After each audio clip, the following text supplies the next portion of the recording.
ओम शांति। आज 17 जून 2025 की साकार मुरली। आज बाबा ने कहा, मीठे बच्चे, अपना कल्याण करना है तो हर प्रकार की परहेज रखो। फूल बनने के लिए पवित्र के हाथ का शुद्ध भोजन खाओ। प्रश्न, तुम बच्चे अभी यहाँ कौन सी प्रैक्टिस करते हो जो 21 जन्म तक रहेगी? उत्तर, सदा तन मन से तंदुरुस्त रहने की प्रैक्टिस तुम यहाँ से ही करते हो। तुम्हें दधीची ऋषि मिसल यज्ञ सेवा में हड्डियाँ भी देनी है, लेकिन हड्डियों की बात नहीं है। अपना शरीर कमजोर नहीं करना है। तुम योग से 21 जन्मों के लिए तंदुरुस्त बनते हो, उसकी प्रैक्टिस यहाँ से करते हो। ओम शांति। कॉलेज अथवा यूनिवर्सिटी होती है तो टीचर भी स्टूडेंट तरफ देखते हैं। गुलाब का फूल कहाँ है? फ्रंट में कौन बैठे हुए हैं? यह भी बगीचा है, परंतु नंबरवार तो है ही। यहीं गुलाब का फूल देखता हूँ, फिर बाजू में रतन ज्योति। कहाँ आग भी देखता हूँ। बागवान को तो देखना पड़े ना। उस बागवान को ही बुलाते हैं कि आकर इस कांटों के जंगल को खत्म कर फूलों का कलम लगाओ। तुम बच्चे प्रैक्टिकल में जानते हो कैसे कांटों से फूलों का सैंपलिंग लगता है। तुम्हारे में भी बहुत थोड़े हैं जिन बातों का चिंतन करते हैं। यह भी तुम बच्चे जानते हो। वो बागवान भी है कि भैया भी है, सबको ले जाते हैं। फूलों को देख बाप भी खुश होते हैं। हर एक समझते हैं हम कांटों से फूल बन रहे हैं। नॉलेज देखो कितनी ऊंची है। इसे समझने में भी बहुत बड़ी बुद्धि चाहिए। यह है कलयुगी नरकवासी। तुम स्वर्गवासी बन रहे हो। सन्यासी लोग तो घर बार छोड़ भाग जाते हैं। तुमको भागना नहीं है। किसी किसी घर में एक कांटा है तो एक फूल है। बाबा से कोई पूछते हैं, बाबा बच्चे की शादी कराए? बाबा कहेंगे भल कराओ, घर में रखो, संभाल करो। पूछते हैं, इससे ही समझा जाता है हिम्मत नहीं है। तो बाबा भी कह देते हैं भल करो। कहते हैं हम तो बीमार रहते हैं, फिर बहू आएगी, उनके हाथ का खाना पड़ेगा। बाबा कहेगा भल खाओ, ना करेंगे क्या? सरकमस्टांस ऐसे हैं खाना ही पड़े, क्योंकि मोह भी तो है ना। घर में बहू आई तो बात मत पूछो, जैसे कि देवी आ गई, इतने खुश होते हैं। अब यह तो समझने की बात है, हमको फूल बनना है तो पवित्र के हाथ का खाना है, उसके लिए अपना प्रबंध करना है। इसमें पूछना थोड़ी होता है। बाप समझाते हैं तुम देवता बनते हो, इसमें यह परहेज चाहिए। जितनी जास्ती परहेज रखेंगे उतना तुम्हारा कल्याण होगा। जास्ती परहेज रखने में कुछ मेहनत भी होगी। रास्ते में भूख लगती है, खाना साथ में ले जाओ। कोई तकलीफ होती है, लाचारी है, तो स्टेशन वालों से डबल रोटी ले खाओ। सिर्फ बाप को याद करो। इनको ही कहा जाता है योग बल। इसमें हठियों की कोई बात नहीं है। शरीर को कमजोर नहीं बनाना है। दधीची ऋषि मिसल हड्डी हड्डी देनी है। इसमें हठियों की बात नहीं है। यह सब है भक्ति मार्ग की बातें। शरीर को तो बिल्कुल तंदुरुस्त रखना है। योग से 21 जन्मों के लिए तंदुरुस्त बनना है। यह प्रैक्टिस यहाँ ही करनी है। बाबा समझाते हैं इसमें पूछने की दरकार नहीं रहती। हाँ, कोई बड़ी बात है, उसमें मूंझते हो तो पूछ सकते हो। छोटी छोटी बातें बाबा से पूछने में कितना टाइम जाता है। बड़े आदमी बहुत थोड़ा बोलते हैं। शिव बाबा को कहा जाता है सदगति दाता। रावण को सदगति दाता थोड़ी कहेंगे। अगर होता तो उनको जलाते क्यों? बच्चे समझते हैं रावण तो नामी ग्रामी है। भल ताकत रावण में बहुत है, परंतु दुश्मन तो है ना। आधा कल्प रावण का राज्य चलता है, परंतु कब महिमा सुनी है? कुछ भी नहीं। तुम जानते हो रावण 5 विकारों को कहा जाता है। साधु संत पवित्र बनते हैं, दोनों की महिमा करते हैं ना। इस समय के मनुष्य तो सब पतित है। भल कोई भी आए, समझो कोई बड़े आदमी आते हैं, कहते हैं बाबा से मुलाकात करें। बाबा उनसे क्या पूछेंगे? उनसे तो यही पूछेंगे कि राम राज्य और रावण राज्य कब सुना है, मनुष्य और देवता कब सुना है। ईश्वर मनुष्यों का राज्य है या देवताओं का? मनुष्य कौन, देवता कौन? देवता किस राज्य में थे? देवताएं तो होते हैं सतयुग में, यथा राजा रानी तथा प्रजा। तुम पूछ सकते हो कि यह नई सृष्टि है या पुरानी? सतयुग में किसका राज्य था? अभी किसका राज्य है? चित्र तो सामने है। भक्ति क्या है, ज्ञान क्या है, यह बाप ही बैठ समझाते हैं। जो बच्चे कहते बाबा धारणा नहीं होती, उन्हें बाबा कहते अरे अलप और बे तो सहज है ना। अलप बाप ही कहते हैं मुझ बाप को याद करो तो वर्षा मिल जाएगा। भारत में शिव जयंती भी मनाते हैं, परंतु कब भारत में आकर स्वर्ग बनाया? भारत स्वर्ग था, यह नहीं जानते हैं, भूल गए हैं। तुम कहेंगे हम कुछ भी नहीं जानते थे कि हम स्वर्ग के मालिक थे। अब बाप द्वारा हम फिर से देवता बन रहे हैं। समझाने वाला मैं ही हूँ। सेकंड में जीवन मुक्ति का आया हुआ है, परंतु इनका भी अर्थ थोड़ी समझते हैं। सेकंड में तुम स्वर्ग की परियां बनते हो ना। इनको इंद्र सभा भी कहते हैं। वो फिर इंद्र समझते हैं बरसात बरसाने वाले को। अब बरसात बरसाने वालों की कोई सभा लगती है क्या? इंद्र लट, इंद्र सभा, क्या क्या सुनाते हैं। आज फिर से यह पुरुषार्थ कर रहे हैं। पढ़ाई है ना, बैरिस्टरी पढ़ते हैं तो समझते हैं कल हम बैरिस्टर बनेंगे। तुम आज पढ़ते हो, कल शरीर छोड़ राजाई में जाकर जन्म लेंगे। तुम भविष्य के लिए प्रारब्ध पाते हो। यहाँ से पढ़कर जाएंगे, फिर हमारा जन्म सतयुग में होगा। एम ऑब्जेक्टिव है प्रिंस प्रिंसेस बनने की। राजयोग है ना। कोई कहे बाबा हमारी बुद्धि नहीं खुलती, यह तो तुम्हारी तकदीर ऐसे है।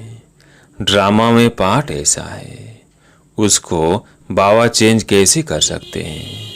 स्वर्ग का मालिक बनने के लिए तो सब हकदार है, परंतु नंबरवार तो होंगे ना। ऐसे तो नहीं सब बादशाह बन जाए। कोई कहते ईश्वरीय ताकत है तो सबको बादशाह बना दे, फिर प्रजा कहाँ से आएगी? ये समझ की बात है ना। इन लक्ष्मी नारायण का राज्य था, अभी तो सिर्फ नाम मात्र महाराजा महारानी है। टाइटल भी दे देते हैं। लाख 2 देने से राजा रानी का लक़ब मिल जाता है, फिर चाल भी ऐसी रखनी पड़े। अभी तुम बच्चे जानते हो हम श्रीमत पर अपना राज्य स्थापन कर रहे हैं। वहाँ तो सब सुंदर गोरे होंगे। इन लक्ष्मी नारायण का राज्य था ना। शास्त्रों में कल्प की आयु लंबी लिख देने से मनुष्य भूल गए हैं। अभी तुम पुरुषार्थ कर रहे हो सांवरे से सुंदर बनने का। अब देवताएं काले होते हैं क्या? श्री कृष्ण को सांवरा, राधे को गोरा दिखाते हैं। अब सुंदर तो दोनों होंगे ना। फिर काम चिता पर चढ़ दोनों काले बन जाते हैं।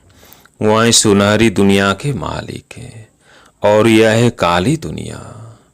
तुम बच्चों को एक तो अंतर में खुशी रहनी चाहिए और दैवी गुण भी धारण करने चाहिए। कोई कहते हैं बाबा बीड़ी नहीं छूटती है। बाबा कहेंगे अच्छा बहुत पियो। पूछते हो तो क्या कहेंगे? परहेज में नहीं चलने से गिरोगे।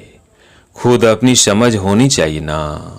हम देवता बनते हैं तो हमारी चाल चलन खान पान कैसा होना चाहिए? सब कहते हैं हम लक्ष्मी को नारायण को भरेंगे। अच्छा अपने में देखो ऐसे गुण है। हम बीड़ी पीते हैं फिर नारायण बन सकेंगे? नारद की भी कथा है ना। नारद कोई एक तो नहीं है ना। सब मनुष्य भक्त यानी नारद है। बाप कहते हैं देवता बनने वाले बच्चे अंतर्मुखी बन अपने आप से बातें करो कि जब हम देवता बनते हैं तो हमारी चलन कैसी होनी चाहिए। हम देवता बनते हैं तो शराब नहीं पी सकते, बीड़ी नहीं पी सकते, विकार में नहीं जा सकते, पतित का हाथ का नहीं खा सकते, नहीं तो अवस्था पर असर हो जाएगा। यह बातें बाप बेट समझाते हैं। ड्रामा के राज को भी कोई नहीं जानते हैं। यह नाटक है, सब पाठधारी है। हम आत्माएं ऊपर से आती है। पाठ तो सारी दुनिया के एक्टर्स को बजाना है। सबका अपना अपना पाठ है। कितने पाठधारी हैं, कैसे पाठ बजाते हैं। ये वैरायटी धर्मों का झाड़ है। एक आम के झाड़ को वैरायटी झाड़ नहीं कहेंगे, उसमें तो आम ही होगा। यह मनुष्य सृष्टि का झाड़ तो है, परंतु इनका नाम है वैरायटी धर्मों का झाड़। बीज एक ही है। मनुष्यों की वैरायटी देखो कितनी है, कोई कैसे कोई कैसे। यह बाप समझाते हैं। मनुष्य तो कुछ नहीं जानते। मनुष्यों को बाप ही पारस बुद्धि बनाते हैं। तुम बच्चे जानते हो इस पुरानी दुनिया में बाकी थोड़े रोज है। कल पहले मुआफिक सैंपलिंग लगती रहती है। अच्छी प्रजा साधारण प्रजा का भी सैंपलिंग लगता है। यहीं राजधानी स्थापन हो रही है। बच्चों को हर एक बात में बुद्धि चलानी होती है। ऐसे नहीं मुरली सुनी न सुनी, यहाँ बैठे भी बुद्धि बाहर भागती रहती है। ऐसे भी हैं कोई तो सम्मुख मुरली सुनकर बहुत गदगद होते हैं, मुरली के लिए भागते हैं, भगवान पढ़ाते हैं। तो ऐसी पढ़ाई छोड़नी थोड़ी चाहिए। टेप में एक्यूरेट भरता है, सुनना चाहिए। साहूकार लोग खरीद करेंगे तो गरीब सुनेंगे। कितनों का कल्याण हो जाएगा। गरीब बच्चे भी अपना भाग्य बहुत ऊंचा बना सकते हैं। बाबा बच्चों के लिए मकान बनवाते हैं। गरीब 2 रुपया भी मनी ऑर्डर कर देते हैं। बाबा इसकी 1 ईंट मकान में लगा देना, 1 रुपया यज्ञ में डाल देना। फिर कोई तो हुंडी भरने वाला भी होगा ना। मनुष्य हॉस्पिटल आदि बनाते हैं, कितना खर्चा लगता है। साहूकार लोग सरकार को बहुत मदद करते हैं, उनको क्या मिलता है? अल्पकाल का सुख। यहाँ तो तुम जो करते हो 21 जन्मों के लिए। देखते हो बाबा ने सब कुछ दिया। विश्व का मालिक पहला नंबर बना। 21 जन्मों के लिए ऐसा सौदा कौन नहीं करेगा? भोलानाथ तब तो कहते हैं ना, अभी की ही बात है। कितना भोला है। कहते हैं जो कुछ करना है कर दो। कितनी गरीब बच्चियां हैं, सिलाई कर पेट पालती है। बाबा जानते हैं यह तो बहुत ऊंच पद पाने वाली है। सुदामा का भी मिसाल है ना। चावल मुट्ठी के बदले 21 जन्मों के लिए महल मिले।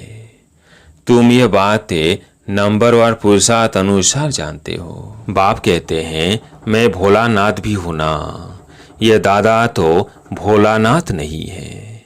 यह भी कहते हैं भोलानाथ शिव बाबा है, इसलिए उनको सौदागर, रत्नागर, जादूगर कहा जाता है। तुम विश्व का मालिक बनते हो। यह भारत कंगाल है, प्रजा साहूकार है, गवर्नमेंट गरीब है। अभी तुम समझते हो भारत कितना ऊंच था, स्वर्ग था। उसकी निशानियां भी है। सोमनाथ का मंदिर कितना हीरे जवाहरों से सजा हुआ था, जो ऊंट भर कर हीरे जवाहर ले गए। तुम बच्चे जानते हो अब यह दुनिया बदलनी जरूर है। उसके लिए तुम तैयारी कर रहे हो। जो करेगा सो पाएगा। माया का ऑपोजिशन बहुत होता है। तुम हो ईश्वर के मुरीद, बाकी सब है रावण के मुरीद। तुम हो शिव बाबा के। शिव बाबा तुमको वर्षा देते हैं, शिवाय बाप के और कोई बात बुद्धि में नहीं आनी चाहिए। अच्छा, मीठे मीठे सिकिलदेव बच्चों प्रति माता पिता बाप दादा का याद, प्यार और गुड मॉर्निंग। रूहानी बाप की रूहानी बच्चों को नमस्ते। हम रूहानी बच्चों की रूहानी बाप दादा को याद, प्यार, गुड मॉर्निंग, नमस्ते नमस्ते। धारणा के लिए मुख्य सार। पहला पॉइंट है, अंतर्मुखी बन अपने आप से बातें करनी है। जबकि हम देवता बनते हैं तो हमारी चलन कैसी है? कोई अशुद्ध खान पान तो नहीं है। दूसरा पॉइंट है, अपना भविष्य 21 जन्मों के लिए ऊंचा बनाना है तो सुदामे मिसल जो कुछ है भोलानाथ बाप के हवाले कर दो। पढ़ाई के लिए कोई बहाना न दो। आज प्यारे मीठे बाबा का वरदान, आदि और अनादि स्वरूप की स्मृति द्वारा अपने निजी स्वधर्म को अपनाने वाले पवित्र और योगी भव। आदि और अनादि स्वरूप की स्मृति द्वारा अपने निजी स्वधर्म को अपनाने वाले पवित्र और योगी भव। ब्राह्मणों का निजी स्वधर्म पवित्रता है, अपवित्रता पर धर्म है। जिस पवित्रता को अपनाना लोग मुश्किल समझते हैं, वह आप बच्चों के लिए अति सहज है, क्योंकि स्मृति आई कि हमारा वास्तविक आत्म स्वरूप सदा पवित्र है। अनादि स्वरूप पवित्र आत्मा है और आदि स्वरूप पवित्र देवता है। अभी का अंतिम जन्म भी पवित्र ब्राह्मण जीवन है। इसलिए पवित्रता ही ब्राह्मण जीवन की पर्सनैलिटी है। जो पवित्र है वो ही योगी है। आज का स्लोगन, सहज योगी कहकर अलबेलापन नहीं लाओ, शक्ति रूप बनो। सहज योगी कहकर अलबेलापन नहीं लाओ, शक्ति रूप बनो। आज का व्यक्ति इशारा, आत्मिक स्थिति में रहने का अभ्यास करो, अंतर्मुखी बनो। कहा जाता अंतर्मुखी सदा सुखी। उन्हें कोई बाहर की आकर्षण आकर्षित नहीं कर सकती। कभी मनमत, कभी परमत आकर्षित नहीं कर सकती। अंतर्मुखी सदा सुखी रहने वाले सुखदाता के बच्चे मास्टर सुखदाता होंगे, बाहर मुक्ता से मुक्त होंगे। अच्छा, ओम शांति।